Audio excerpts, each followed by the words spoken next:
Should Bryce Harper win the 2021 National League MVP? We all know he's having a great year, but should he be the National League's most valuable player? First off, let's talk about the other candidates. Fernando Tatis Jr. with a triple slash of 284, 364, and 640 is the clear frontrunner for NL MVP, but he isn't the surefire pick. He is tied for most errors by a shortstop in the National League with 20 and missed a decent chunk of the season due to injury. And with him moving to a corner outfield position, it will hurt his defensive value, meaning he will have a lower WAR. Max Muncie. In previous years, Max Muncie contributed defensive value all over the infield. There wasn't room for him to be a starter, but his skills still demanded playing time. This year he has settled into the starting first base position for the Dodgers very well.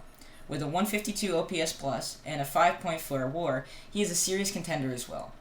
The main detraction for Muncie is his position. He plays the easiest position defensively in the National League, and while his bat is good, is it good enough to earn the votes he needs?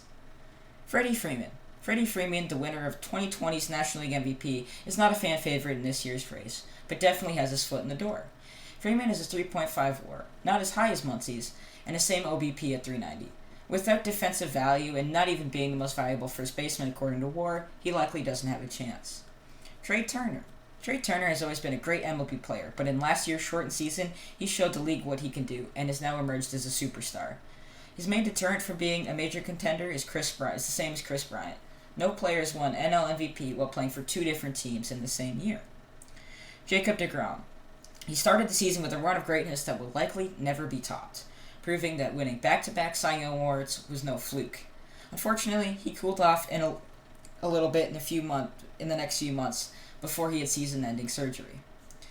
With no clear candidate and the two frontrunners being sidelined for at least a portion of the season, does Bryce Harper have a shot at the National League MVP? This year's dark horse is Bryce Harper. He won the award in 2015 and was on pace to win it again in 2017 until he came up lame trying to run out a ground ball at first base. This year, Harper has a triple slash of 306, 420, and 592, while leading all of the major leagues in OPS. He has an average exit velo of 92 miles an hour and barrels up a ball about 10% of the time, although he does have a 4.3 WAR, which is lower than Tatis and Muncie. Harper and Tatis share the same OPS at 175, and with Tatis' defensive struggles at both infield and the outfield, it's a toss-up. In my opinion, it's a race between Harper, Tatis, and Muncie. Muncie likely doesn't win due to his easier defensive workload and an absolutely stacked team. But other than that, I feel like Harper and Tatis will win because they are both destroying the league and having great years. With about 40 games left to go, we'll see how the MVP race plays out.